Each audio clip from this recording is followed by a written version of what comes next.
based on interviews with pilots, photos and videos, radar confirmation, traces on the ground, and official government declarations, amongst whom are the ex-Soviet Union and the USA, we have concluded that the UFOs understood to be unidentified objects guided by someone extraterrestrial exist.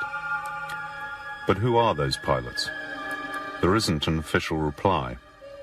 Obviously, some people who say that they've had contact with them have spoken about them.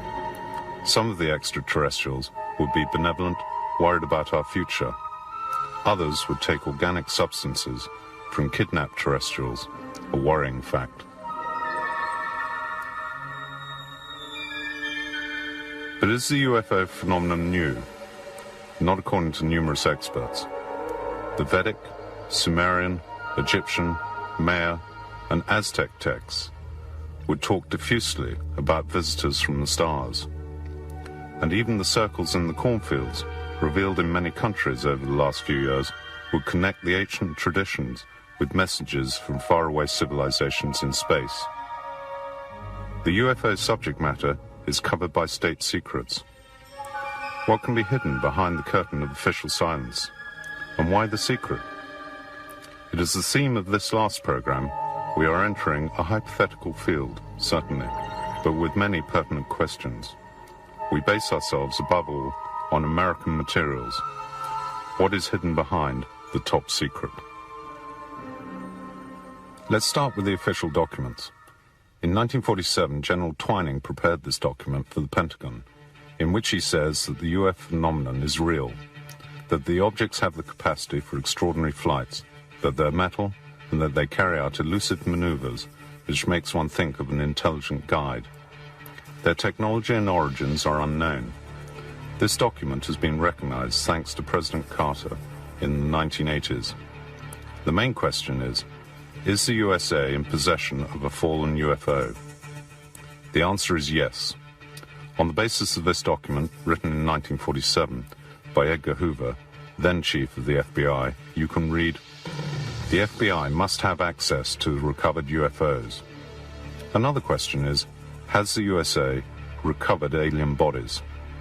On this 1950 memo from an FBI agent to his boss, Hoover, you can read that the military aviation is in possession of 3 small humanoids. This was confirmed in 1983 by Professor Sarbacher, a real witness. He writes, "The material of construction of the UFO was light and resistant. The humanoids had internal organs similar to insects. Suddenly, that is, in 1947, they started to cover up operations. The effective study continued through a secret group called the Majestic 12. In this document, handed over by an anonymous person, you can read about a UFO which fell from the sky at Roswell, with dead aliens on board. But everything has always been officially denied. However, in this 1950 document, the Canadian engineer Smith tells his government that in the USA a secret group led by a Professor Bush has been assigned to study UFOs. That is Majestic 12. We are traveling in the direction of Roswell, New Mexico, where in the distant past of 1947, flying saucers would have fallen and alien bodies recovered. It seems like a science fiction film. Here something unique would have happened. Something absolutely extraordinary. We've tried to reconstruct the facts.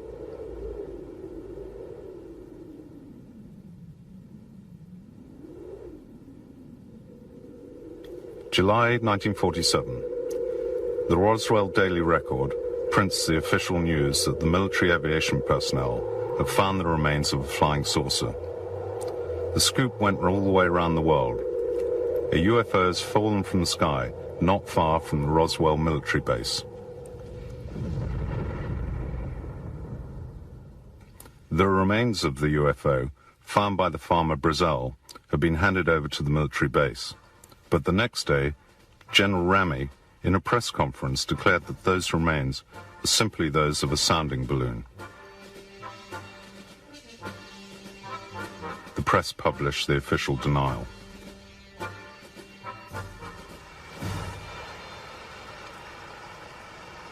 This is Roswell, a quiet rural town, small houses, well-kept gardens, ordinary streets. The military academy verifies the importance of Roswell for the U.S. Army.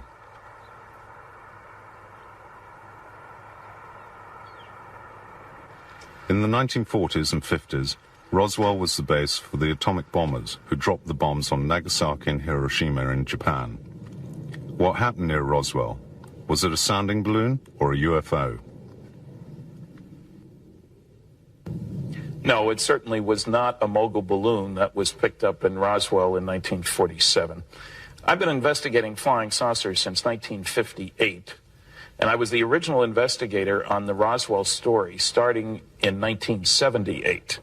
I've talked to many dozens of people who were involved in one way or another. I was the first to talk to Major Marcel.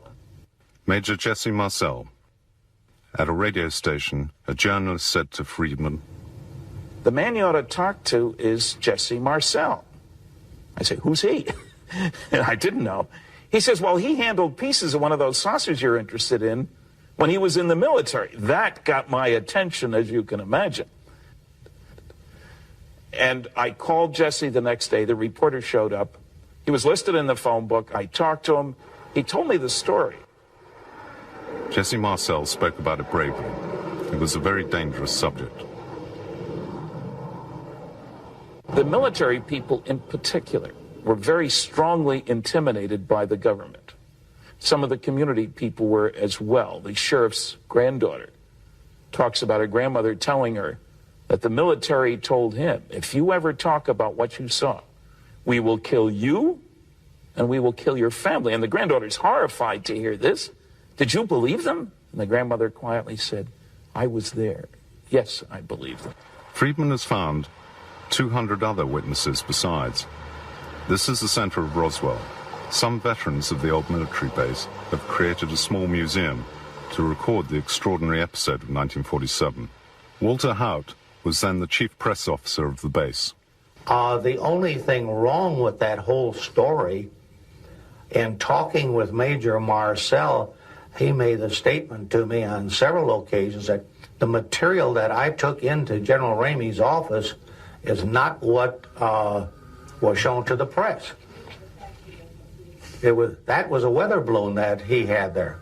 That's not what he had taken into the office. And there was not much I could do. The general said, "You're going to say that that is what you picked up and brought in to me." And I said, "It wasn't. Different material." He felt that it was something extraterrestrial, materials that were a little bit different than anything we have or had in our possession at that time. What we now have is aluminum foil. It was about that consistency. It was a shiny silver metal that you crumbled it up in your hand, and when you released it, it would go back to its original form.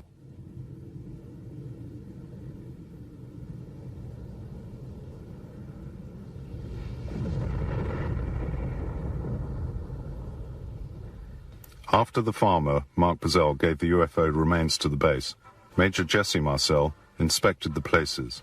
He gathered himself pieces of strange material, went home and showed them to his wife and son, who were then 12, and he remembers. And there's a lot of pieces of metal and looked like black plastic, sort of like bakelite. There was a lot of foil-like material, like aluminum foil, except it wasn't quite aluminum. At least it certainly didn't look like that to me. It was not highly reflective, but it was just pieces of what looked like aluminum foil, kind of a dull aluminum color. And then there were pieces of I-beam materials that had writing or symbols. The symbols that I saw looked like geometric forms, like circles, triangles, squares, various different geometric shapes. And years later, I talked to my dad about this to see if his recollection was about the same, which it was. We compared notes as to the color, the size, and the general appearance of the symbols. The character of the debris, certainly the symbols that were written across this I-beam, did not look like it was something that came from our own civilization.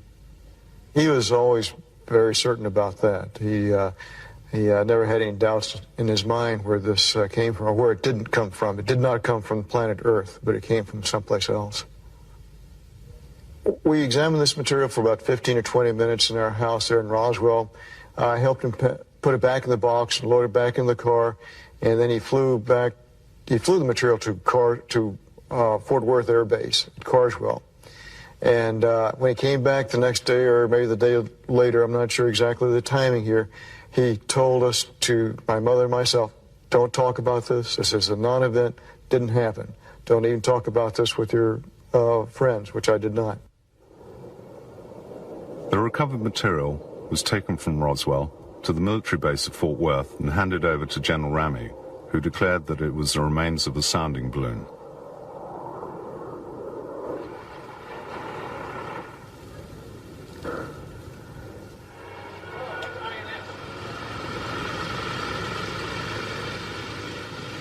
Airman Shirky helped transport it. I saw Major Marcel go by, and 4 or 5 of the fellows were carrying open boxes, cardboard boxes, with scraps of metal stacked up in it.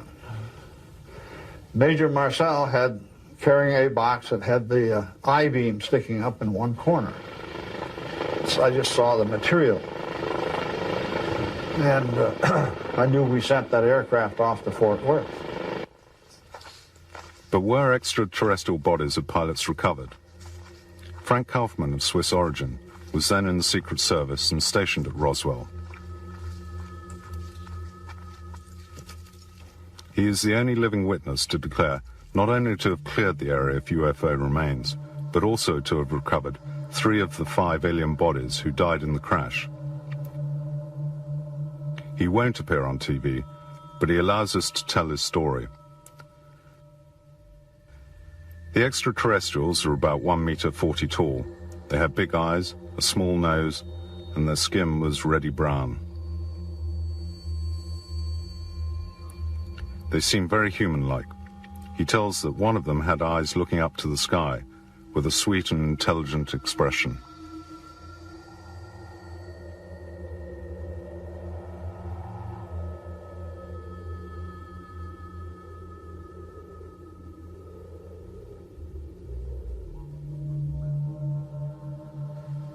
The UFO, says Kaufman, possibly crashed because of radar interference. Every trace of the incident has been wiped out when, between 1947 and 48, the military aviation was disassociated from the army. Everything is secret. But now that so much time has passed, he feels the need to talk about it.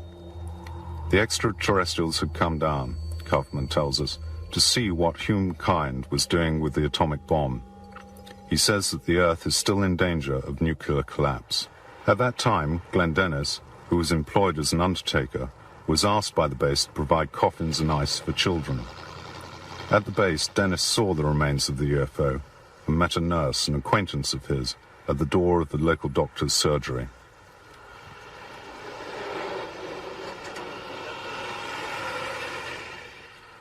She said, get out of here as fast as you can because you're in a lot of trouble. You will be in a lot of trouble. But then she went on across, and in the meantime, she was having difficult breathing. Next morning, about 11 o'clock, she calls me and said she had to talk to me. She said, we have to get together.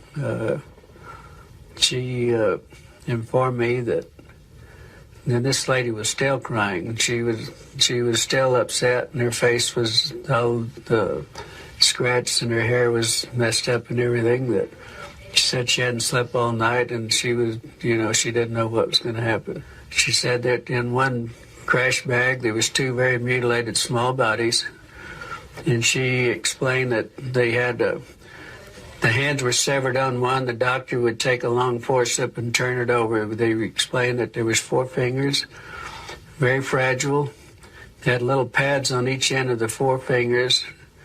And the way the doctors described it, that it looked like there might be little minute suction cups in those pads. Then she explained to me that they had a very large head that were flexible like a newborn child. The eyes were very large. They did not have a bridge. The face was concave. They had 2 orifices. The mouth was only 1 inch. There was no teeth or tongue.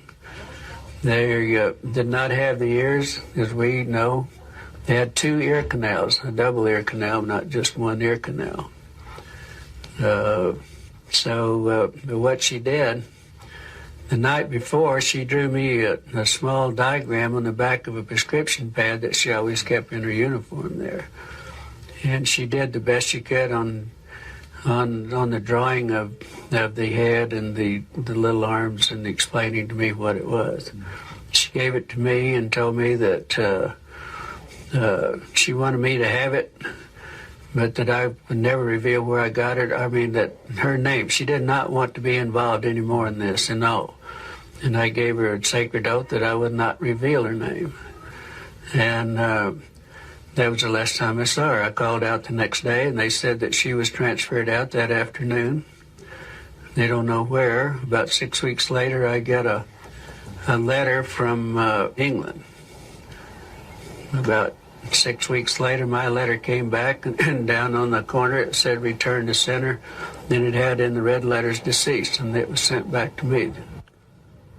Following the Roswell controversy at the beginning of 1994, that a Republican representative of New Mexico officially asked for explanations from Washington. In September 1994, the reply was given with this document, which confirmed the theory of the sounding balloon, specifying that it had been used to reveal eventual atomic explosions in the ex-Soviet Union. But the document was full of gaps. Besides, all the documents from that distant summer in 1947 have disappeared. Is this just one instance? And this is one of the so many official documents on UFOs released on the basis of the Freedom of Information Law brought in by President Carter in the 80s. Censorship, as you can see, has had a heavy hand. What do they want to hide?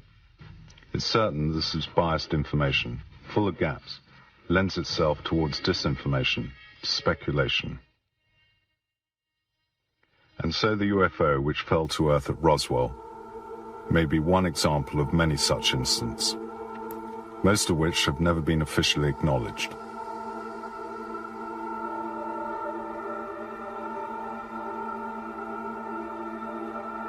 And this photo of an alien taken in Hong Kong and circulated as true is that of a dummy that even we filmed at the Roswell Museum.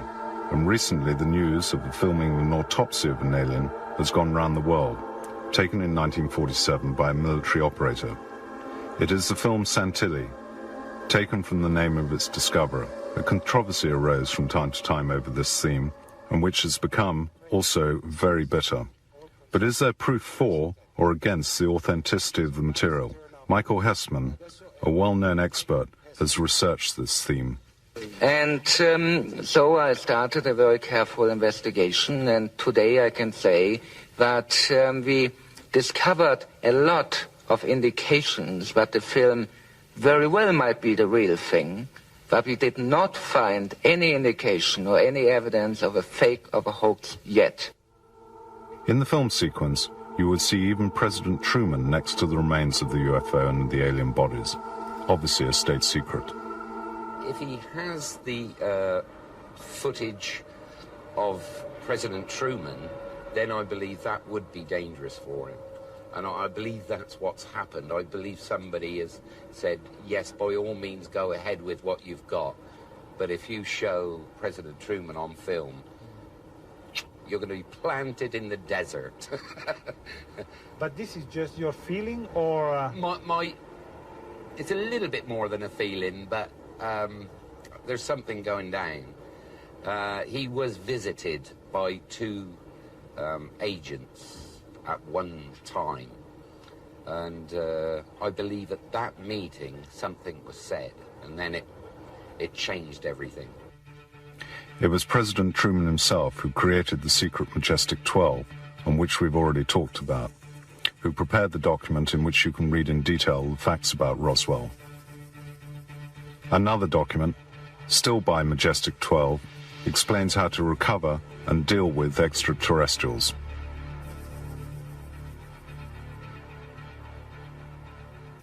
The title is Extraterrestrial Entities and Technology Recovery and Disposal. It says restricted SOM1-01 classification, Majestic 12 Group, Special Operations Manual. And in this paper, the government in the United States referred to them as extraterrestrial biological entities. And then the acronym was EBES. The document describes in minute detail the two types of alien known in 1954. The first type is humanoid, similar to an Oriental person. He is 1 meter 60 tall, weighs 50 to 60 kilograms, has a big round head, no hair, pale skin, which is yellowish and thick, small wide Oriental eyes, subtle nose, wide mouth, and strong and muscular physique. The second type is more humanoid, 1 meter 20 tall, 30 kilograms in weight, very big black eyes without eyelashes, no nostrils, 2 nasal apertures, small mouths, pale blue-grey skin. They have no breasts. They have 4 fingers joined by a membrane. The Majestic 12 documents come from an anonymous source. Are they authentic? I've been working on that for 10 years, the Majestic 12 documents. I've been to 15 archives. I worked under security for 14 years, so I've handled thousands of classified documents, wrote some myself. My conclusion is that the briefing document for President Eisenhower dated 18 November 1952, the Truman-Forrestal memo of September 24th, 1947, the Cutler-Twining memo of 1954, and some of these later additions that people haven't seen. I'm convinced that these are genuine. And I think that if any major newspaper, New York Times, Washington Post, London Times, whatever, were to spend the same amount of effort as the Washington Post did on blowing the top off the political Watergate, working on the cosmic Watergate, starting with the MJ-12 documents, starting with people like me who've spent a lot of time, I think they would succeed. Having them have the will to do it is another story. But the MJ-12 documents, certain of them, are genuine. And there are documents which show the existence of a special group, Blue Fly, which was set up for the recovery of fallen UFOs. It seems like it intervened in Mexico, South Africa, Australia, and elsewhere. What number would they got up to today? 68 fallen UFOs?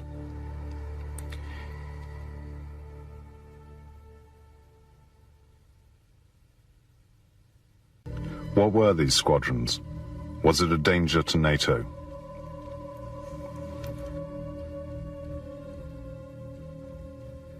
They also determined, and this was the primary reason for the study, they determined that there was no military threat involved because the completely, repeatedly demonstrated level of technology that they had was so far beyond anything we had that if they were malevolent or hostile, it would have been over a long time ago. We and the Soviets, both of us knew that the UFOs were real. And both sides thought that if we could ever get a handle, get a hold of the propulsion system, the visitors were using extremely sophisticated anti-gravity electromagnetic propulsion. When I left the military, we knew of 4 different groups. And out of those 4, one group looked exactly like we do. I mean exactly. So much so that they could sit next to you in an airplane or a restaurant or in a theater, and you would never know. I do believe that at least some of the groups, I have to bear in mind there are different groups with different agendas, but some of them apparently do very deeply care that the human species survives and that they have been trying to assist, they've been trying to help us, they have recognized that we have reached this incredibly delicate level of high technology, and I believe that our visitors, our family, are trying to assist us as you would a younger brother or a son, to make that transition, to grow up and mature.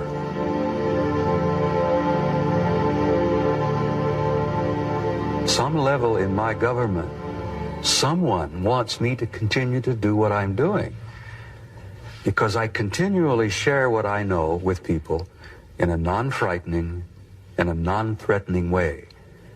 And I do it leaving them with a sense of hope. And I think that my government probably wants me to continue to do that, because I'm a realist. I'm an old retired soldier. And that if my government wanted to close me down or shut me up, they could have done it so easily over the years. But have you met any visitors? I will not amuse myself with you. I must tell you in all honesty, the answer to your question is yes. But I am not at this moment prepared to go into great detail. But yes, for some time. And I consider them my friends. Do you think that the US government has had contact with the visitors? I have a lot of good friends who are in sensitive positions in government. Many of them my age who are still with government. Most of my old friends have retired now, but some still work at Langley, at Fort Meade, in different parts of the government. And they say that the evidence is pretty clear that we do have, and we have had for some years, some kind of close interrelationship with at least one, and possibly two, different groups from out there. And the evidence that I have seen is evidence that I trust, and I tend to believe it. I tend to accept that. I've had too many sources from different directions that have provided me information, which I've accepted as pretty real. We have news that President Eisenhower in 1954 had a meeting with extraterrestrial visitors in the military base of Edward, not far from Los Angeles. He, the president, mentioned it in this letter in 1954. The CBS journalist, Gerald Light, was present at the episode in a private capacity.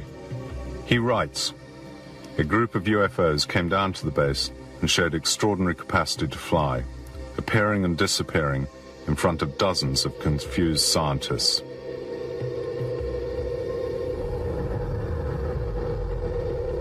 The fact was confirmed in 1982 by an experimental pilot who accompanied Eisenhower on that extraordinary occasion. The extraterrestrials were speaking English and suggested the president publicize their presence through an information program. Eisenhower said he wasn't ready.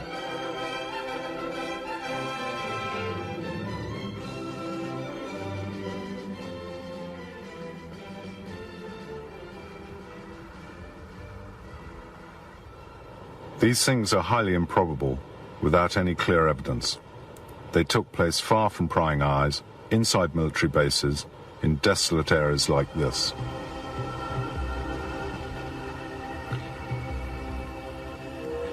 In the 1980s, the American UFO expert William Moore came into contact with a secret agent, Falcon, a pseudonym, who allowed him to photograph documents from the Aquarius project prepared in 1977 to brief the newly elected President Carter. In the documents, there is talk of UFOs and alien corpses recovered, and in particular the first contacts between the US government and extraterrestrials from the 50s, and of close contacts in 1964, which are still going on. It also talks of attempts at flying UFOs that have been recovered. In 1988, Falcon, along with another secret agent, Condor, appeared incognito on television and confirmed the facts. Moore was able to vouch for the credentials of the two agents and was able to vouch for everything that had been said by the other 9 secret agents. Therefore, according to these sources in particular, official contact with the extraterrestrials exists. We are now showing an interview with an aeronautical engineer who says that he's worked for years at a secret base on UFO flight simulators in contact with aliens. What did you see on the base? Saw aliens, yes. Dead or alive? Alive. What were they doing? What did they want from us?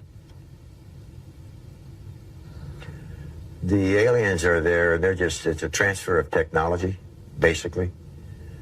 There's a trade of information and a trade of material things. I'll just give you one element that we give them. We give them boron. We give them boron, certain, mind process boron. And there's other things that they also trade, in addition to understanding the humans more. There is some trade on the human part of it, but I don't know what that is. I was not involved. So is there a relationship between the U.S. government and aliens? There is a relation to, you call it the U.S., and you have to understand and maybe, I don't know if I've explained it before, but I think I have. You have the U.S. government. The U.S. government is only an interface. They really don't know what's going on, totally. As far as I understand it, there's only an interface with the CIA, but I call it a satellite government. Are the aliens prisoners? The aliens were not ever held as a prisoner. They could have left any time. What originally happened was they had 4 that was apparently accepted the fact that, we're here, we're going to do something with, the humans. And they were taken to New Mexico, to a facility in New Mexico, where they spent 9 months. This is from a saucer landing, or you could call it a saucer crash, that happened in outside of Kingman, Arizona. That was in about May of 1953.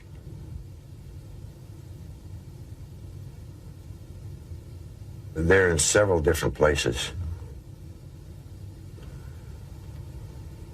in the States and elsewhere. No, I just don't. I understand there's a place in Australia where they have a certain number of them. But, how many, for example, England and so forth and so on, Puerto Rico, I just wouldn't know. In the skies above Area 51 in Nevada, numerous objects similar to UFOs have been spotted. Are they piloted by Americans? Assembled there. Yes. Assembled there. They might fabricate some parts, but mostly the parts are fabricated elsewhere and shipped into there, flown in, There in the background is Area 51, the most mysterious base in the USA. A long, dusty road, and then hidden behind the mountains, the base. According to engineer Hugh House, there is close collaboration with extraterrestrials, described by him as humanoids of Oriental type with dark skins. And some UFOs are piloted by Americans. Talk about science fiction. But Hugh House is not the only person to believe all this. John Lear, a famous American test pilot, active in CIA operations, holds similar ideas. As do others, like Virgil Armstrong, ex-CIA agent. As like engineer Benevitz, who maintains that an extraterrestrial base exists at Puche, New Mexico.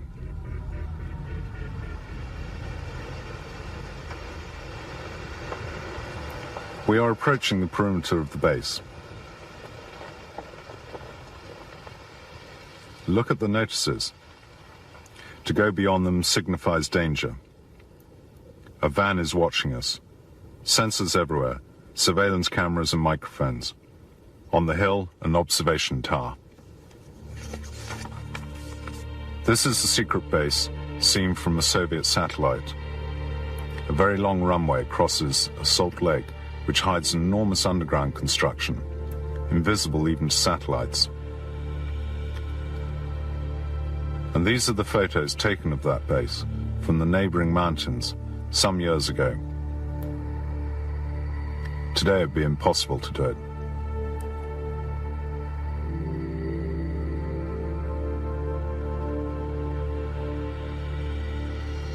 The stealth bomber, the invisible aircraft, was tested at Area 51, as was the Aurora prototype. They seemed to have used alien technology. But also taking off from the base would be UFOs in the classic flying saucer shape. An eyewitness of this is Bob Lazar, an engineer of some time at the base, where his job was to study the propulsion system, a scientific engine. The technology used is anti-gravitational and electromagnetic. These are the plans of the saucer studied by Bob Lazar. It was George Knapp, a famous reporter and researcher from Las Vegas, who discovered Lazar a few years ago. Is it a credible story? Since I've been researching this topic, I've found more than 24 other people who've worked at this base in the 50s, 60s, 70s, and 80s who have given bits and pieces of the same story, all telling me that they've seen these disc-shaped craft out there, some who suggest that they've seen indications that it's of alien origin. They admit that we've probably built our own discs, but that some of these things came from somewhere else. I believe the story. Before leaving the area, an obligatory visit to a nearby hostelry, well known to ufologists, the Alien Inn. Thousands of curious people have come here in search of extraordinary sightings. A tourist tells us. 2 weeks ago, I was coming home from Las Vegas. I was coming down in the other valley, and south of the black mailbox, about 4 miles, I seen an object, flying saucer. It was shaped like a cigar, only flatter. If you know what a hay truck is, it was about two hay trucks long and probably a hay truck and a half high. It was 3 to 4 miles away, and it had lights all over it. It was the color of a dull gray. It was 9:42 in the evening, and there was 2 guard trucks came to us, and they tried to get us to give us our names and addresses and telephone numbers, and we all refused and drove off. And it was there from, I'd say it was in view for at least 5 minutes. And it was jumping up and down like it was having a hard time taking off. And it did this maybe 2 to 3 times, bouncing up and down, and then all of a sudden it just went shh, and it was gone. What about the space missions? Were UFOs never seen? Or other forms of life observed? We show you other documents, which are surprising to say the least. In 1969, Apollo 11 made the first landing on the moon. Let's listen. What is it? We have some explanation for that. We have none. Don't worry. Continue your program. Oh boy, it's really something that was fantastic here. You couldn't ever imagine this. Roger, we know about that. Could you go the other way? Go back the other way. Well, this kind of ridge, pretty spectacular. God, what is that there? That's Apollo. What the hell is that? Go Tango. Tango. There's kind of light there now. Roger, we got it. We've marked it. Lose communication. Bravo Tango. Bravo Tango. Select Jezebel. Jezebel. Yeah. But this is unbelievable. We're calling off Bravo Tango. Bravo Tango. And these are extraordinary photos of UFOs taken by US missions on the moon.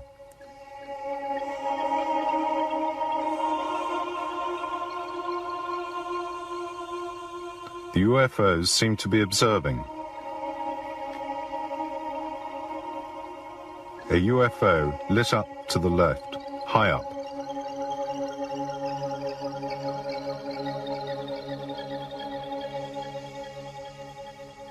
A UFO in the foreground, like those photographed on the ground at Gulf Breeze in the USA. and strange artificial traces on the moon. So there is life. This is a radio recording of the shuttle, decoded and transmitted in clear by mistake. At the Goddard Space Flight Center in Greenbelt, Maryland. We are retransmitting the Space Shuttle Air-to-Ground Communications from Mission 20. This is WA3 NAN.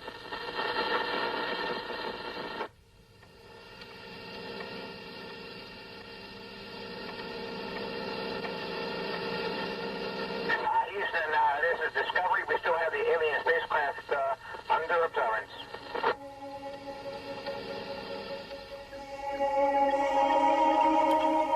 Behind the shuttle, a strange light.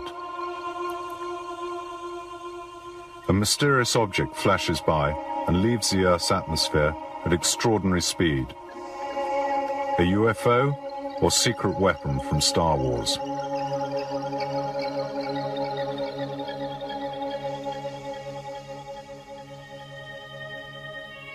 And again, other strange and very rapid objects seen from the shuttle. They are not drops of water or ice which have detached themselves from the shuttle.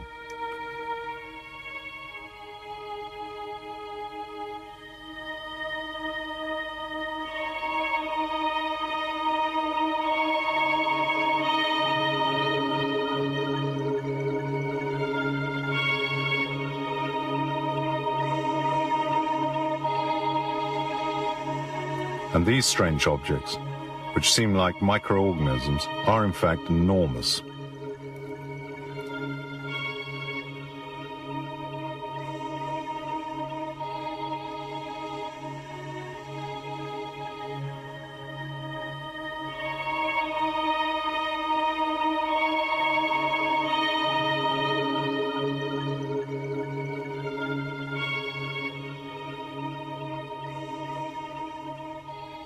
Gordon Cooper, an American astronaut, is, like all his colleagues, bound to secrecy.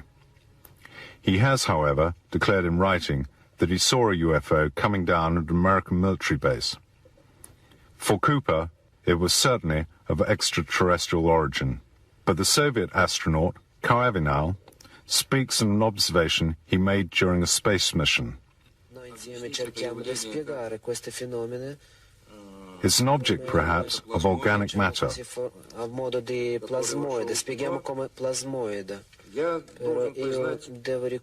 about mysterious.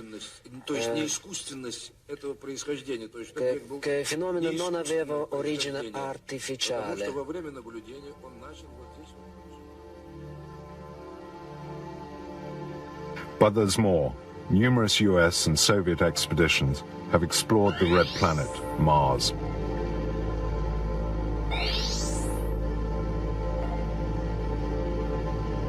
Its rugged surface makes one think of river erosion on a gigantic scale.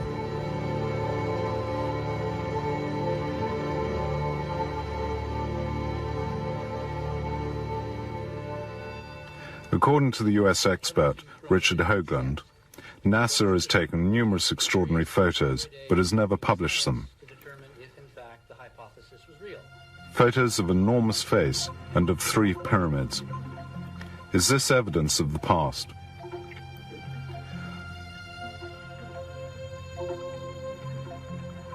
Drawing a line between them, according to Hoagland, a triangle identical to the one in Egypt, which links the Sphinx and the neighboring pyramids.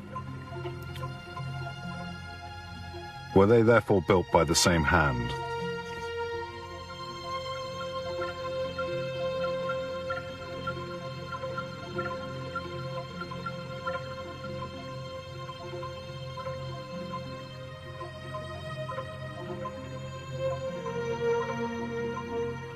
But couldn't these photos be the result of computer enhancement?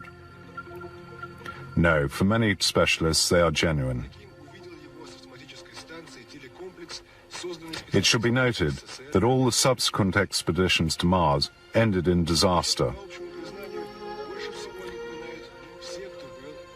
The Soviet probe Phobos, called after the moon of Mars, which seems to have a strangely empty interior, transmitted to Earth these images of a strange cigar before unexpectedly going silent forever. Was it hit or destroyed? These are the other images taken on Mars. Evidence of past life?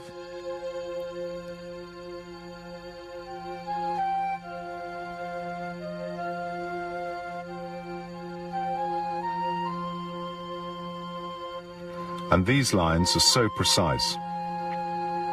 How can one fail to think of those at Nazca in Peru, which we're seeing now?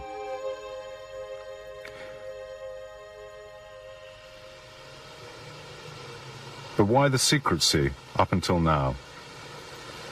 At the beginning of 1947, it was certainly to avoid repetition of what happened in 1938, when Orson Welles, during a radio play, announced, "The Martians have landed." Thousands of terrified people fled the cities. Then another motive. It couldn't be admitted that UFOs could violate every defense system. In addition, there was a very strong military interest in extracting from this a technical advantage, whether for the US and our allies or for the Soviet Union. But there was recognition of the problem. The UN Secretary, U Thant, said to the New York Post in 1967 that the most urgent question after Vietnam was that of UFOs.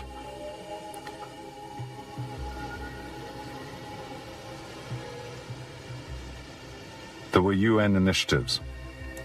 A commission specifically on the UFO question was blocked by the US in 1978.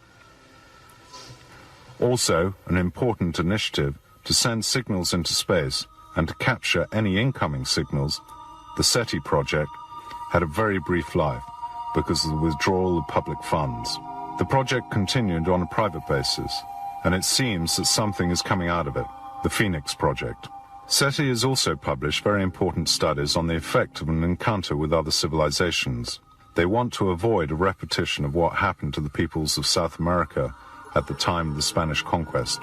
Plans of action have already been studied in detail to proceed in a rational manner and to prevent dangerous political, social, cultural, and religious backlashes.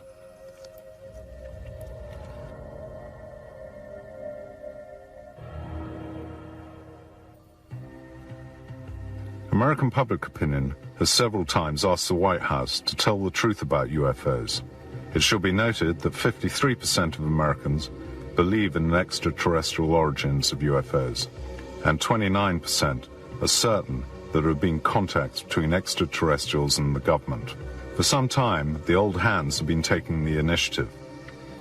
Among them, the ex-sergeant major from NATO, Robert Dean, and the astronaut, Robert Cooper. They ask that the military evidence, and not just the American, should be released from secrecy.